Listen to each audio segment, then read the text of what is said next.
नमस्कार, स्वागत है आप सभी का be wealthy help live session में, जहां पर आपके निवेश से जुड़े सवालों के जवाब हम देने की कोशिश करते हैं। और आज आपके जवाब देने के लिए हमारे साथ हैं मनी मंत्रा के फाउंडर विरल भट्ट। विरल, बहुत बहुत स्वागत है आपका। नए साल की शुभकामनाएं। हम पहली बार बी वेल्दी हेल्प लाइव में मिल रहे हैं नए साल में, है ना? Yes yes. शुक्रिया Swati.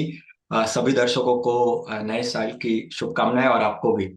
Thank you so much, और उनकी तरफ से भी आपको बहुत बहुत शुक्रिया। ऑल राइटी, चलिए सवाल जवाब का सिलसिला शुरू करते हैं। पहला सवाल है अभिजीत पटने जी का। लिखा है, मैं आपका कोई भी वीडियो मिस नहीं करता। मेरा सारा पोर्टफोलियो ईटीएफ का है। मेरे पास मोतीलाल ओसवाल, नैस्डैक 100 और निफ्टी 20 का एलोकेशन 60% तक है। डाइवर्सिफिकेशन के लिए मैंने Nifty next 50, Nifty mid cap, Nifty small hmm. Cap, gold silver के ईटीएफ लेना शुरू कर दिया है। और मैं अब रिट्स और इनविट्स माइक्रो कैप 250 एमएफ और हैंगसेंग ईटीएफ पोर्टफोलियो में ऐड करने की सोच रहा हूँ। क्या ये स्ट्रैटेजी सही है या ये ओवर डाइवर्सिफाइड हो जाएगा? कृपया अपनी राय बताएं। बताइए, क्या लग रहा है आपको? अभी कैसा है पोर्टफोलियो? अभी 60% एलोकेशन दो तरह के ईटीएफ में ज्यादा कॉन्सेंट्रेशन है।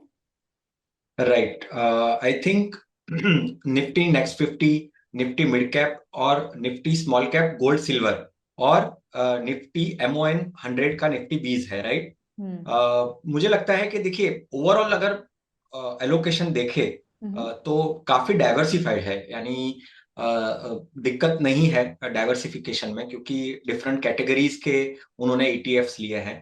तो हम्म। डाइवर्सिफिकेशन पॉइंट ऑफ व्यू से कोई दिक्कत नहीं है। उन्होंने आई थिंक दो ऐसे और ईटीएफ्स कहे जो वो ऐड करने की सोच रहे हैं।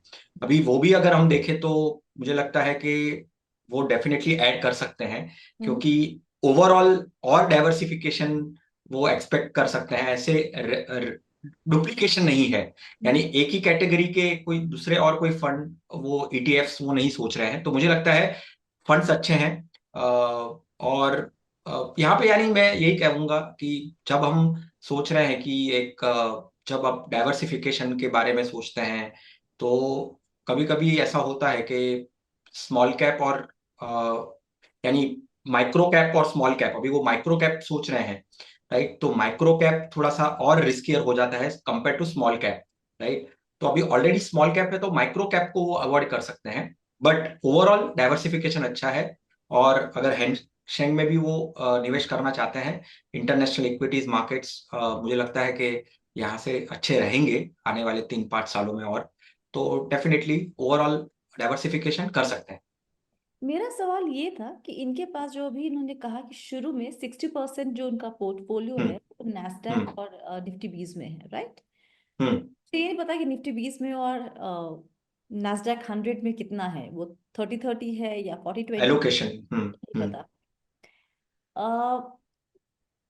ऊपर से अभी वो हैंगसेंग भी बोल रहे हैं ऐड करने का, तो मुझे अब ये नहीं समझ में आ रहा कि इनका एलोकेशन, अगर ये मुझे हमें लिख कर भेजते विरल कि हम्म। 60% वहां है, बाकी एलोकेशन में कैसे इन्होंने रखा हुआ है और कितना, ये इनके दिमाग में क्या चल रहा है?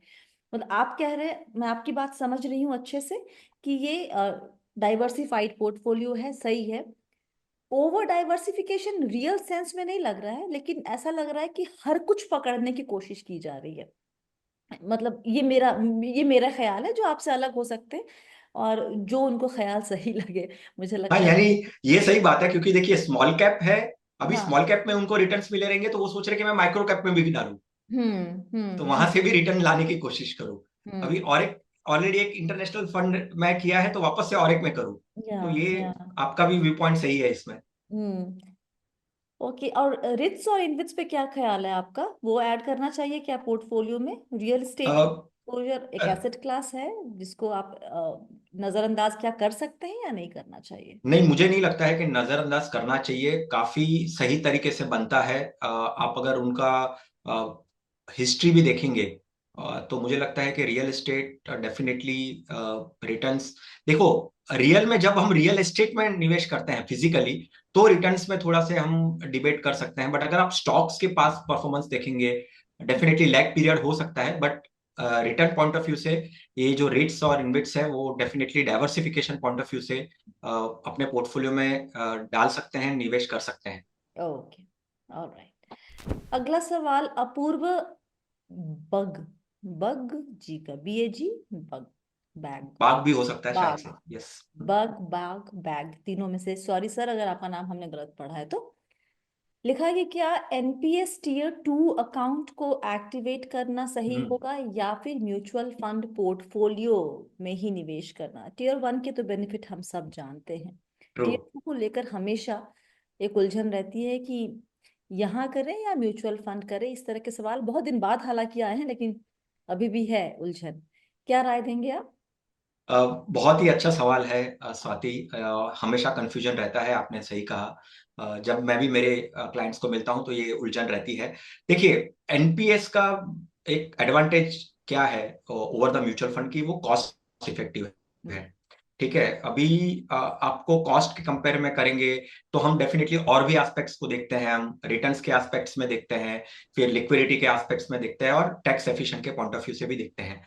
अभी अगर हम लिक्विडिटी देखें तो लिक्विडिटी काफी अच्छी है compare to mutual fund. Similar way में ही लिक्विडिटी आती है टीयर 2 के एनपीएस में, राइट। बट यहाँ पे एक थोड़ा सा ये देखने की बहुत जरूरत है कि उनके जो रिटर्न्स के मामले में है वो थोड़ा सा इक्विटी साइड पे, थोड़ा सा इक्विटी जितना रिटर्न्स नहीं होता है। तो हम्म। हाँ, अगर आप active mutual funds equity mutual funds के सामने रखेंगे तो मैं एक्टिव म्यूचुअल फंड्स आपको ज्यादा बोलूंगा करने के पॉइंट ऑफ व्यू से, हम्म। राइट। बट आपको इक्विटी का ज्यादा रिस्क नहीं लेना है, आप कम रिस्क और थोड़ा सा कैसे कह सकते हैं ना कि बैलेंस हाइब्रिड कैटेगरी के रिटर्न से आप हम्म। अगर खुश हैं और आपको वही अचीव करना है आपके ओवरऑल फाइनेंशियल जर्नी में, तो आपको एनपीएस में डालना चाहिए। बट अगर आप रिटर्न्स के पॉइंट ऑफ व्यू से भी देख रहे हैं, इक्विटी मार्केट्स के रिटर्न्स के पॉइंट ऑफ व्यू से लॉन्ग रेंज में, right, hmm. Compare to NPS, तो आपको म्यूचुअल फंड में जाना चाहिए। ओके, अच्छा ये बताएं कि इसमें भी एक्टिव चॉइस या ऑटो चॉइस होता है Tier 2 में भी, तो क्या एक्टिव चॉइस में कैन वी गो 100% इक्विटी?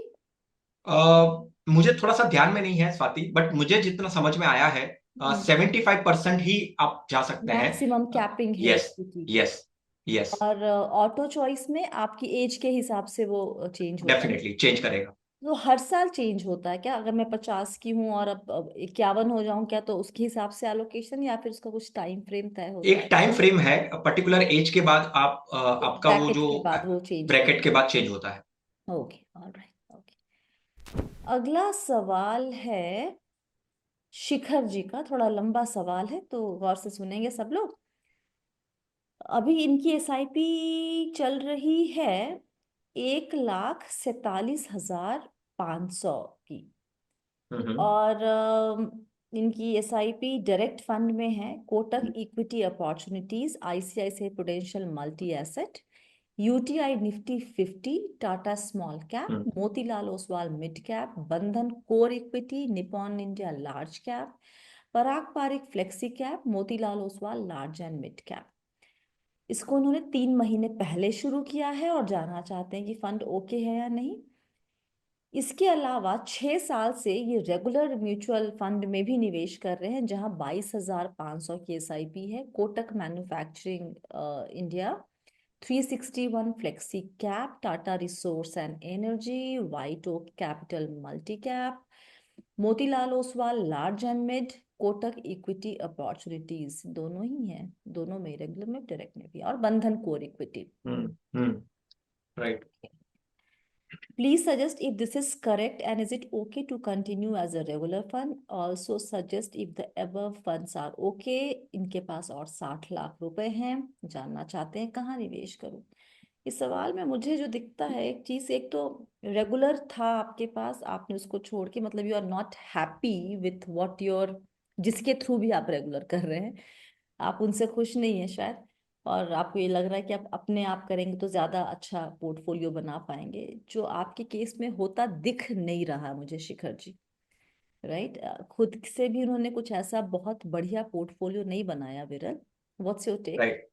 नहीं, डेफिनेटली पहले तो मैं उनको ये सजेस्ट करूंगा कि आप अगर समझते हैं, ट्रैकिंग रख सकते हैं, और ओवरऑल अगर आप हैंड होल्ड जो आपको करना चाहिए मार्केट के वॉलेटिलिटी के पॉइंट ऑफ व्यू से, आप सब ये सब चीज कर सकते हैं, टाइम दे सकते हैं, तो आप डायरेक्ट में निवेश करिए। कोई हम्म। उसमें दौरा ही नहीं है कि आप नहीं कर सकते, डायरेक्ट रखना चाहिए, डायरेक्ट में कर सकते हैं। हम्म। अभी यहाँ पे हम देखें डायरेक्ट और रेगुलर, अगर दोनों के पॉइंट ऑफ व्यू से देखें तो डायरेक्ट में आपने कम से कम 9 फंड में निवेश किया है, रेगुलर में कम से कम 7 फंड में निवेश किया है, हम्म। राइट। अभी मैं यहाँ पे दोनों दोनों अगर डायरेक्ट और रेगुलर मैं सजेशन दूं, तो मैं कुछ यहाँ पे एक सजेशन दूंगा कि कौन से फंड में से निकल जाना चाहिए। आपको ओवरऑल 6-7 फंड का पोर्टफोलियो बनाना चाहिए, हम्म। कुछ फंड में से निकल जाना चाहिए। अगर आप मैनेज करते हो सही से तो आपको डायरेक्ट में कंटिन्यू करना चाहिए, राइट। और बात उनका एक पॉइंट था कि 60 लैक्स मेरे पास है तो कहाँ निवेश करना चाहिए, तो आपके जो 6-7 फंड बचेंगे, सभी को मिलाकर एक जो 6-7 फंड बचेंगे, उसमें ही निवेश करना चाहिए, क्योंकि वो आपके overall diversification point of view से काफी सही रहेंगे, और कोई नए फंड्स ऐड करने की जरूरत नहीं है, हम्म। राइट। तो अगर आप चाहे तो मैं सजेशन दे सकता हूँ यहाँ पे कि कौन से फंड्स को नहीं, हाँ। या एक तो है लार्ज कैप कैटेगरी में डुप्लीकेशन था, तो मैंने यूटीआई निफ्टी का जो निफ्टी 50 का फंड है, वहां से निकल जाने की तो मैंने सलाह मैं दे रहा हूँ। हम्म। मोतीलाल ओसवाल का जो मिड कैप है, वहां से मैं निकलने की सलाह दे रहा हूँ। हम्म। कोटक का मैन्युफैक्चरिंग फंड जो है, वहां से मैं निकलने की सलाह देता हूँ। और टाटा का रिसोर्स एंड एनर्जी फंड है, हम्म। ये 4 फंड्स जो है उसमें से मैं निकलने की सलाह दे रहा हूँ। ओके। उसके बाद जो फंड्स रहेंगे वो overall diversification point of view से सही है, वो कंटिन्यू कर सकते हैं। और हम्म। जो 60 लैक्स निवेश करना है, वही ये जो फंड बचेंगे उसमें ही निवेश करना है, एसटीपी के साइड से, क्योंकि अभी के यहाँ से मार्केट में वॉलेटिलिटी रहेगी, डाउन साइड भी आएंगे, तो धीरे धीरे धीरे करके ये जो फंड्स बचेंगे उसमें आप निवेश कर सकते हैं। Okay.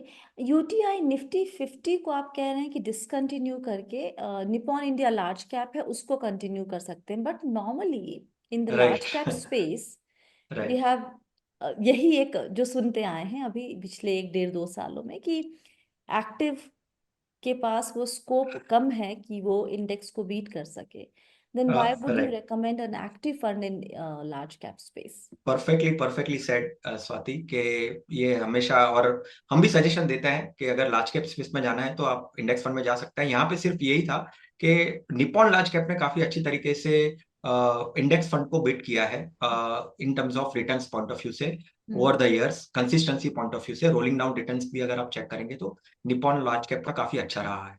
Okay. Alright. But can we agree to disagree, क्योंकि मेरा टेक अलग होता है नॉर्मली, और मैं हाँ। क्योंकि प्रैक्टिस नहीं करती हूँ हालांकि, तो मैं रिकमेंडेशंस तो नहीं देती हूँ, लेकिन I am a little bit of late मैं देख रही हूँ कि मेरा झुकाव अब इंडेक्स की तरफ ज्यादा जा रहा है, जो मुझे no nonsense no hassle kind of category दिखने लगी है म्यूचुअल फंड के अंदर।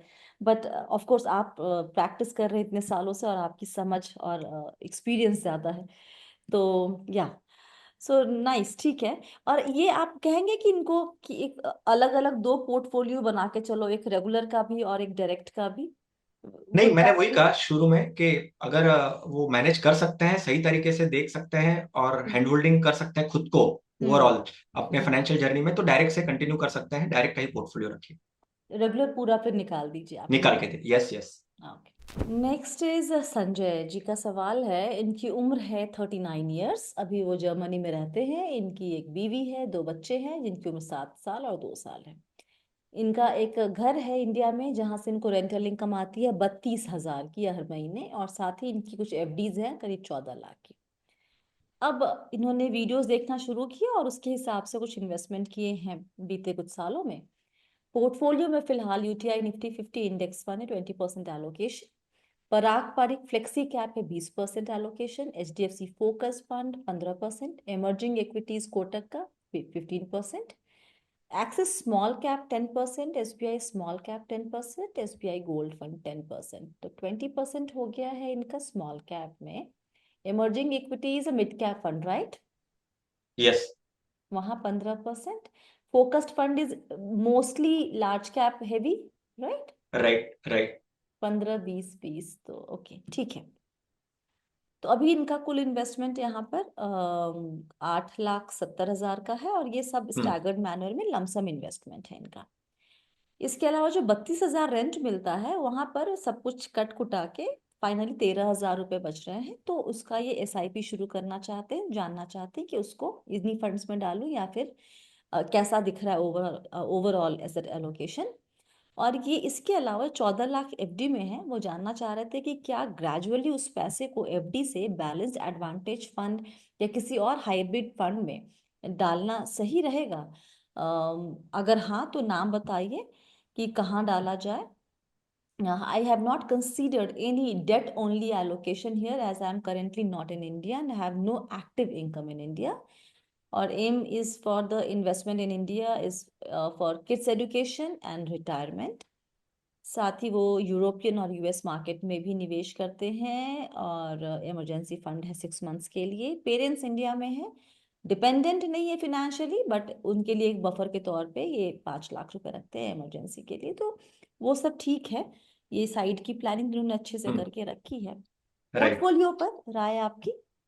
पोर्टफोलियो एलोकेशन वाइज ठीक है, यानी सारे कैटेगरीज में काफी अच्छी तरीके से एलोकेशन किया है। हम्म जितना हम कहते हैं हमेशा कि स्मॉल और मिड कैप में कितना परसेंटेज होना चाहिए, 10-20% का एलोकेशन होना चाहिए। तो हम्म ओवरऑल एलोकेशन काफी सही है। 2 स्मॉल कैप फंड है स्वाति उनके पोर्टफोलियो में। हालांकि मैं ओवरलैप देख रहा था इसका, तो ओवरलैप भी 20% के आसपास का ओवरलैप है। तो चलो। वैसे कोई, हाँ। हाँ, इट्स फाइन, कम्प्लीटली फाइन। यानी हम्म जब अब हम ऐसा कहते हैं कि जब मोर देन 50-60% से ओवरलैप होता है कोई भी फंड, तो वो कंटिन्यू ना करे और उसको निकाल दे। तो यहाँ पे तो 20% है, तो डेफिनेटली कंटिन्यू कर सकते हैं। हम्म तो फ्लेक्सी कैप भी है, मिड कैप भी है, यानी फोकस फंड भी एचडीएफसी का काफी अच्छा फंड है, कॉन्सेंट्रेटेड कम स्टॉक्स वाला फंड है। तो ओवरऑल एलोकेशन अच्छा है, तो कंटिन्यू कर सकते फोकस्ड फंड क्या वैल्यू ऐड करता है? हैं। क्योंकि लार्ज कैप हैवी होता है वो भी फंड। और आपके पास अगर एक पारंपरिक फ्लेक्सी कैप है और एक और इन्होंने क्या बताया, पहला फंड कौन है इनके पास, निफ्टी 50। निफ्टी यहाँ पर 50। हमने ओवरलैपिंग हालांकि चेक नहीं की है, लेकिन what value exactly it adds to the portfolio, Viral. नहीं, देखिए, मैं इसको ऐसा देखता हूँ ऐसे फंड्स को कि जहाँ पे बहुत ही एक्टिवली मैनेज करते हैं अच्छा। Fund managers. Hmm active category के तो फंड है ही है, no doubt, but actively manage करते हैं। क्यों एक्टिवली मैनेज करते हैं? क्योंकि मार्केट की जो मोमेंटम जो रहती है हम्म उसको उसमें चेंज करना, हम्म राइट। तो उसके जो टर्नओवर रेशियो है वो देखने लायक होते हैं कि भाई कैसे वो पर्टिकुलर फंड को वो टर्नओवर करते हैं, यानी वो कितना जल्दी चर्निंग करते हैं। क्योंकि हम्म जैसे ही, क्योंकि एक तो कम स्टॉक्स होते हैं, राइट, हम्म ऐसा तो नहीं है कि 80-90 स्टॉक्स उन्होंने मतलब अपने फंड तीस में या लिए तीस या हैं। 35 स्टॉक होते हैं इसमें, राइट। हाँ, 20 से 30 के रेंज में वो लोग कहते हैं कि 20-30 स्टॉक्स से ज्यादा हम नहीं रखेंगे अपने पोर्टफोलियो। हम्म तो फोकस्ड स्ट्रेटेजी के पॉइंट ऑफ व्यू से मैं ये कहता हूँ, और मैं कई बार मैं ऐसा कहता हूँ, ये मेरी हम्म राय है कि पीएमएस के सामने मैं ऐसे फंड्स को रखता हूँ जहाँ पे पीएमएस में भी एक कॉन्सेंट्रेशन स्ट्रेटेजी के साथ वो फंड मैनेजर मैनेज करता है। सिमिलरली म्यूचुअल फंड के पॉइंट ऑफ व्यू से ये जो फोकस कैटेगरी रहते हैं, कम स्टॉक्स की टर्नओवर चर्निंग ज्यादा दिखती है, और रिटर्न्स के पॉइंट ऑफ व्यू से अगर रिटर्न्स आ जाता है पर्टिकुलर स्टॉक में, तो उसको हम्म बेचकर दूसरे स्टॉक को एंटर करना, ये सेक्टर से निकल के दूसरे सेक्टर को ऐड करना, वैसे काफी सारे एक्टिवली मैनेज करते हैं ऐसे काइंड ऑफ फंड। तो hmm as you said, definitely large cap भी होता है, बट लार्ज कैप में भी बहुत बार एक्टिव मैनेजमेंट मांगता है, जो हम्म कई बार इंडेक्स में हम नहीं कर पाते हैं, नहीं कर सकते, राइट। सो वो ओके। केस में। और और अगर आपको चाहिए तो मैं जस्ट आपको ये भी कह सकता हूँ कि पराग परिक और एचडीएफसी फोकस के केस में क्या ओवरलैपिंग है। हम्म यानी वो दोनों के फंड के ओवरलैपिंग भी अगर एक बार देखें तो करीबन 28% के पास ओवरलैपिंग है। Okay okay. तो पोर्टफोलियो पॉइंट ऑफ व्यू से डेफिनेटली इसको ये कंटिन्यू कर सकते कंटिन्यू हैं, कर सकते हैं, ओके। कोई दिक्कत नहीं है। अभी उनका दूसरा सवाल था स्वाति। 14 लाख एफडी। यस। सो देखिए, उन्होंने इमरजेंसी फंड बना के रखा हुआ है। हालांकि उन्होंने अपने पेरेंट्स के लिए बना के रखा हुआ है। हम्म उनके लिए भी एक पर्टिकुलर एलोकेशन वो सोच सकते हैं कि भाई इमरजेंसी फंड मैंने बना के रखा है, ऐसा हम्म करके। तो आई डोंट नो, ज्यादा कॉम्प्लिकेशन लगा नहीं लगेगा तो मैं ये राय दूंगा मैं कि 4 लाख, वो 14 लैक्स में से 4 लाख है वो एफडी में ही रखिए, और 10 लाख जो है वो डेफिनेटली हाइब्रिड में वो अगर उनका यहाँ से 5-7 साल का व्यू है तो डेफिनेटली हाइब्रिड में एफडी का ऑल्टरनेटिव मानकर वो कर सकते हैं निवेश। लेकिन जब एम आपका इनका लॉन्ग टर्म है, तो लिखा है कि aim for the investment in India is for kids education and my hmm. Retirement. उम्र 39 है, तो बच्चे भी बहुत बड़े नहीं होंगे इनके हालांकि। तो अगर वो, इन्होंने एग्जैक्ट टाइम फ्रेम नहीं दिया, और ये दरख्वास्त है जब आप अपना गोल बताते हैं तो प्लीज एक टाइम फ्रेम जरूर दे, कुछ और दे ना दे, ताकि हमें आइडिया हो कि आपके पास वक्त कितना है राइट। उसके लिए। राइट। तो अगर 5 साल से ऊपर का है गोल, तो भी क्या बीएएफ की तरफ जाना ज्यादा बेहतर होगा या प्योर इक्विटी को एक्सप्लोर करना ज्यादा बेहतर होगा? नहीं, मैं एलोकेशन पॉइंट ऑफ व्यू से, overall fund allocation point of view से मैं बीएएफ ही बताऊंगा, बैलेंस हम्म। एडवांटेज फंड ही बताऊंगा। हम्म। क्योंकि वो रिप्लेस कर रहे हैं अपने एफडी के पैसे को इक्विटी। डेफिनेटली बीएफ में भी इक्विटी का तो पार्ट होता ही है। तो हम्म। वैसे देखने जाए तो हाइब्रिड कैटेगरी में वो एंटर होने वाले हैं, तो डेफिनेटली बीएफ ही सही रहेगा रादर देन प्योर इक्विटी। और ओवरऑल एसेट एलोकेशन इक्विटी का तो है ही उनका, बट अपार्ट फ्रॉम दैट ये अगर कर रहे हैं तो डेट और थोड़ा सा हाइब्रिड के पॉइंट ऑफ व्यू से, मैं एलोकेशन पॉइंट ऑफ व्यू से, hmm. Asset allocation point of view से मैं हाइब्रिड ही सजेस्ट करूंगा। और उसमें कुछ सजेशन नाम देना चाहेंगे? आईसीआईसीआई बैलेंस एडवांटेज फंड और इडलवाइज का बैलेंस एडवांटेज फंड, ये दोनों देख ओके। सकते हैं। ओके। दोनों की स्ट्रेटेजी अलग है और डेफिनेटली दोनों में ठीक। बदलाव है इन टर्म्स ऑफ एक मैनेजमेंट। सवाल है जहाँ नाम नहीं भेजा, उनका नाम मतलब हमें समझ में नहीं आया। उन्होंने हम्म। पूछा कि पराग पारिक टैक्स सेवर, मेरे एसेट टैक्स सेवर और SBI ELSS, long term equity उसका नाम है शायद फंड का, इन तीनों में से सबसे बेहतरीन ईएलएसएस फंड कौन सा है? अभी ये सवाल आया है, इसका मतलब अब जैन फेब मार्च का राइट। टैक्स बचा है, अगर आप पुराने टैक्स रिजीम को फॉलो करते हैं तो। एक्चुअली कोइंसिडेंटली मैं कल ही एक मेरे इन्वेस्टर, मेरे क्लाइंट के लिए मैं रिसर्च कर रहा था टैक्स सेविंग के फंड्स के बारे में। तो हम्म। बहुत ही इंटरेस्टिंग वाला यहाँ पे मेरा आंसर है। हालांकि वो आंसर वो सुन के थोड़ा सा वो कंफ्यूज भी शायद से हो सकते हैं, बट मैं कहना हम्म। चाहूंगा। हम्म। देखिए, अगर हम जब कोई भी कोई फंड को सजेस्ट करते हैं या बताते हैं तो पैरामीटर्स रहते हैं रिस्क रिटर्न्स के, राइट। हम्म। अभी रिस्क के पॉइंट ऑफ व्यू से, यानी वो एक पर्टिकुलर फंड कितना रिस्क लेता है, राइट। तो वो रिस्क के पॉइंट ऑफ व्यू से अगर आप देखेंगे ना, तो एसबीआई का जो फंड है वो रिस्क के पॉइंट ऑफ व्यू से और रिटर्न के पॉइंट ऑफ व्यू से काफी अच्छा है। ओके। यानी मैं लॉन्ग रेंज भी मैं पकड़ता हूं तो रिस्क और रिटर्न से काफी अच्छा है, hmm. Right. But in terms of कम रिस्क के पॉइंट ऑफ व्यू से, और हम्म। डेफिनेटली जैसे मैंने कहा कि रिटर्न के पॉइंट ऑफ व्यू से भी वो एसबीआई से पीपीएफएस का जो फंड है वो हम्म। थोड़ा सा कम रिस्की है। हम्म। बट जब अपसाइड मिलता है मार्केट को, यानी मार्केट कंटिन्यूसली अपसाइड में रहता है, तो एसबीआई ने अच्छे रिटर्न्स दिए हैं। और हम्म। जब मार्केट में वॉलेटिलिटी आती है या डाउनसाइड प्रोटेक्ट करने की जब बात करते हैं तो पीपीएफएस ने काफी अच्छा परफॉर्मेंस दिया है। अपसाइड कैप्चर और डाउनसाइड प्रोटेक्शन यस। पीपीएफएस का ज्यादा बेहतर, पीपी परफेक्ट। पराग पारिक टैक्स सेवर का। पारंपरिक टैक्स सेवर का फंड का ज्यादा अच्छा है। ओके।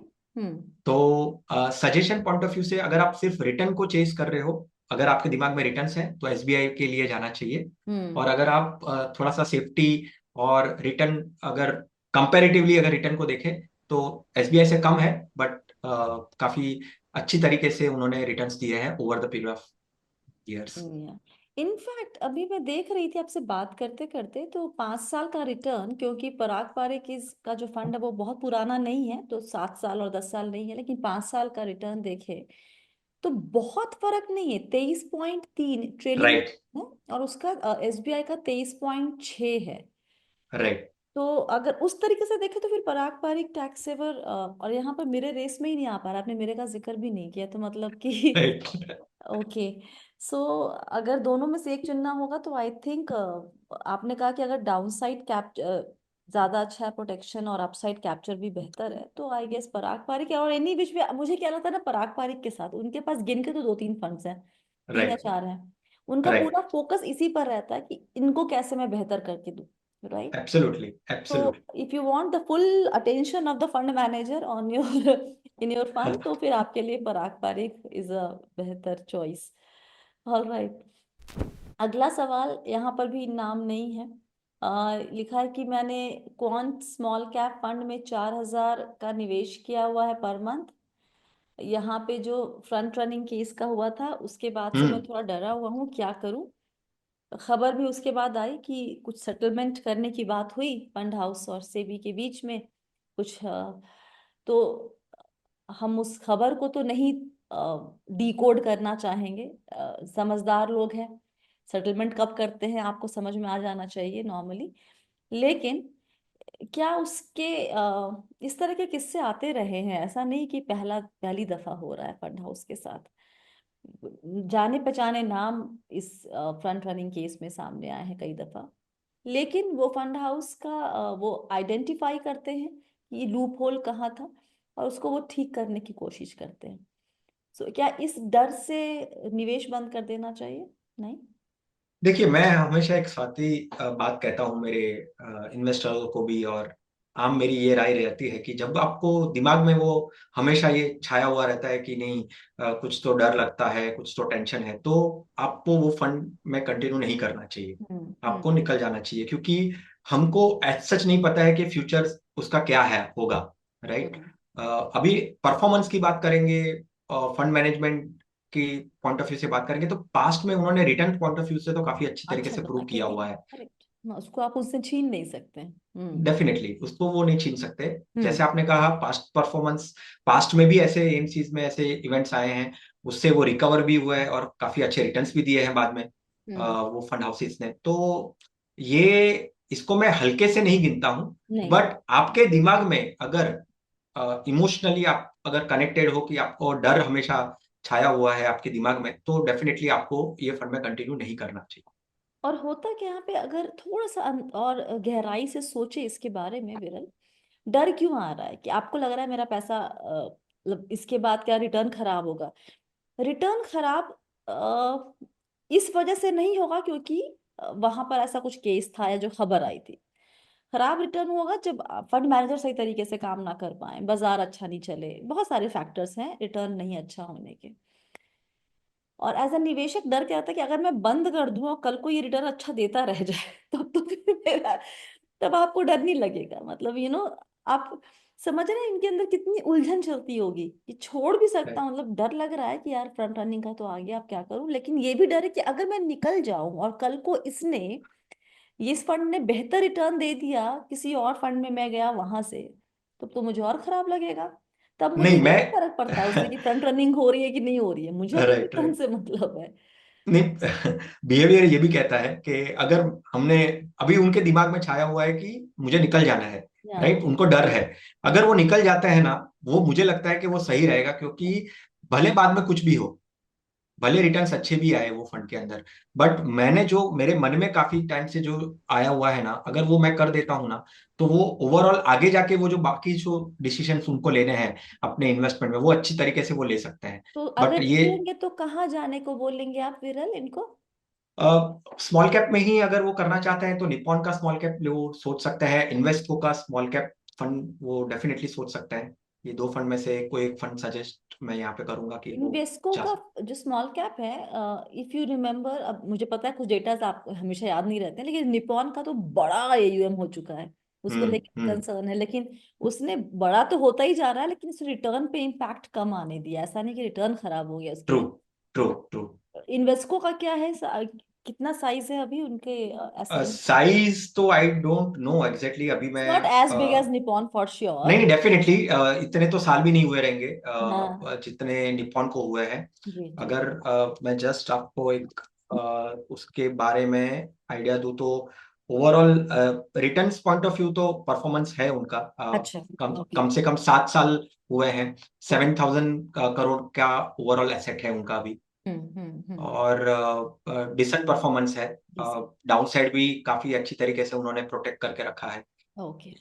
ये मार्केट में भी उन्होंने रिलेटिवली जितना इंडेक्स गिरा है उससे तो कम ही वो फंड गिरा है। तो अच्छा ठीक। पोजीशनिंग अच्छी है। Okay.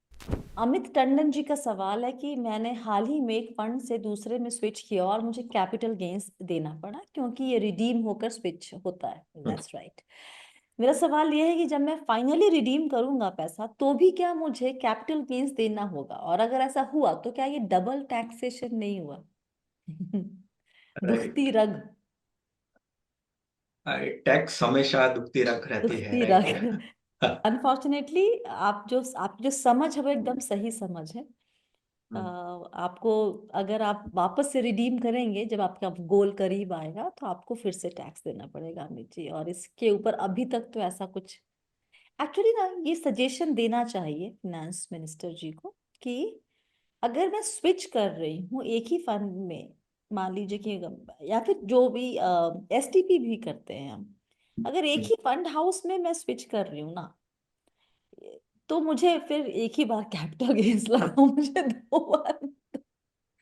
It's a kind of taxation. Double taxation, right. यानी काफी, अभी तो काफी सालों से कुछ ना कुछ टैक्सेशन के पॉइंट ऑफ व्यू से हमेशा कुछ ना कुछ डिबेट और काफी लगातार आ रही है। हाँ, हालांकि अ, फिलहाल तो ऐसा दिख रहा है मूड में नहीं है हमारे फाइनेंस मिनिस्टर की उसको कोई बदलाव करे या चेंज करे। लेट्स सी बजट में क्या बोलते हैं राइट, इस बार। राइट, तो Amit ji, right. You have to live with this as of now. बाद में कभी चेंजेस होंगे, क्योंकि टैक्सेशन को लेके रूल्स नियम कानून बदलते रहते हैं, आते जाते रहते हैं। सो लेट्स होप कि कभी एक, जब आपका रिडेम्पशन का टाइम आएगा, शायद उस वक्त ये हटा दिया जाए, यू नेवर नो।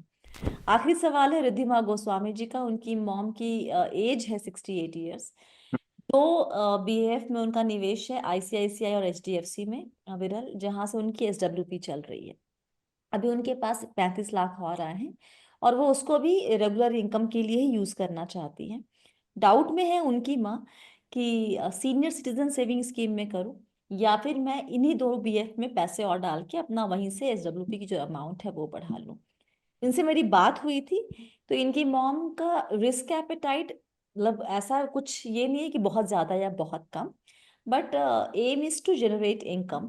और वो इक्विटी समझती हैं, ऐसा नहीं कि उनको एकदम पता नहीं है। पिछले 10 12 15 साल से उन्होंने इक्विटी में इन्वेस्ट किया था, पैसे वहां एक्यूमुलेट किए थे, और उससे अपना एस आई ये एसडब्ल्यूपी शुरू किया। तो she is comfortable with all equity, मतलब BAF kind of equity, hybrid में जाने में। तो what would you recommend? Swati, यहाँ पे यानी थोड़ा सा, अभी डेफिनेटली उनको ऑलरेडी बैलेंस एडवांटेज फंड से वो ले ही रहे हैं रेगुलरली एसडब्ल्यूपी। हम्म। मुझे लगता है कि अगर वो इमीडिएट तो पैसे नहीं चाहते हैं फॉर श्योर, हम्म। क्योंकि वो समझते हैं जैसे आपने कहा, तो बैलेंस एडवांटेज फंड में थोड़ा वक्त आपको देना पड़ेगा, और फिर वो जो एक्यूमुलेट होगा, हम्म। कुछ वहां पे कुछ ओवरऑल कॉर्पस बनेगा, उसके बाद ही वो एसडब्ल्यूपी ले ले हम्म। सकते हैं। तो हम्म। ही वो काम करेगा, क्योंकि हम्म। इमीडिएट चाहिए तो आप कोई नॉर्मल डेट फंड्स में रख दीजिए, हम्म। जिससे आप इमीडिएटली एसडब्ल्यूपी कर सकते हैं। ओके। तो हाइब्रिड कैटेगरी में वो definitely SWP point of view से, अगर यहाँ से वो 5 to 7 more years यहाँ से जब निवेश कर रहे हैं और टाइम दे सकते हैं, तो एसडब्ल्यूपी वहां से कर सकते हैं। ओके। बट अगर इमीडिएटली शुरू करना है तो डेट फंड्स डेफिनेटली देख सकते हैं, क्योंकि एफडी में रखे या तो डेट में रखे, वैसे देखने जाए तो रिटर्न पॉइंट ऑफ व्यू से दोनों सिमिलर ही होंगे। ओके। अगर तो मुझे इमीडिएटली भी करना है और बीएएफ में मान लीजिए कि 2% या 3% काइंड ऑफ विड्रॉल, तो भी रिकमेंडेशन यही होती है कि वेट करना ज्यादा बेहतर होगा 1 2 साल, एब्सोल्युटली, ताकि कुछ एब्सोल्युटली, क्योंकि पैसा ग्रो देखिए, कर जाए, उसके बाद पैसे निकलना हाँ, शुरू। ग्रो करके, क्योंकि बीएफ में पास्ट में देखा है हमने स्वाति के, वो लोग मिड कैप और स्मॉल कैप में भी एक्सपोजर लेते हैं। या। तो वो थोड़ा सा है, कंजर्वेटिव हाइब्रिड एक कैटेगरी है जो हम्म। वो सोच सकते हैं बीएफ के कंपैरिजन में, ओके। अगर उनको म्यूचुअल फंड में ही इक्विटी का एक्सपोजर के साथ साथ कुछ अगर करना है तो। ठीक है। All right. Thank you so much yes. Veera Bharti ji, आज अपना वक्त देने के लिए और सवालों के जवाब देने के लिए। मिलते हैं बहुत ही जल्दी, और कुछ नए सवाल और आपके जवाब के साथ। Thank you so much. शुक्रिया स्वाति। Sure, thank you.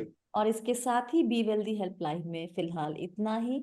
विरल, जाने के पहले, आपको आवाज आ रही है ना? हाँ। यस, अगर यस। आपसे कोई कनेक्ट करना चाहे, तो आप हमें कभी कुछ बताते ही नहीं कि आपसे कनेक्ट करने का जरिया क्या है। कोई लिंक देंगे कुछ, कोई नंबर हो, या हाउ डू, मतलब कहाँ लोगों को आप मिलेंगे, कैसे मिलेंगे?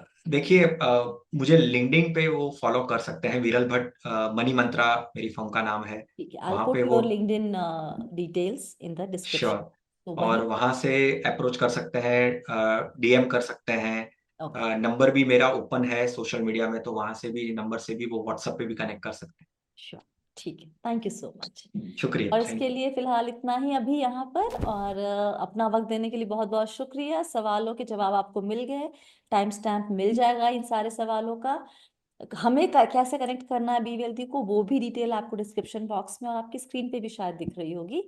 और थैंक यू जरूर कहे विरल को वक्त निकालने के लिए, जवाब देने के लिए कमेंट सेक्शन में जाके। और यस, फिलहाल के लिए इतना ही। याद रखिए आप हैं मेरा निस्वाति के साथ, और हम सब हैं बहुत ही सावधानी और समझदारी के साथ अमीर बनने के सफर पर। वक्त देने के लिए फिर से एक बार बहुत बहुत शुक्रिया। Stay blessed, healthy and be wealthy.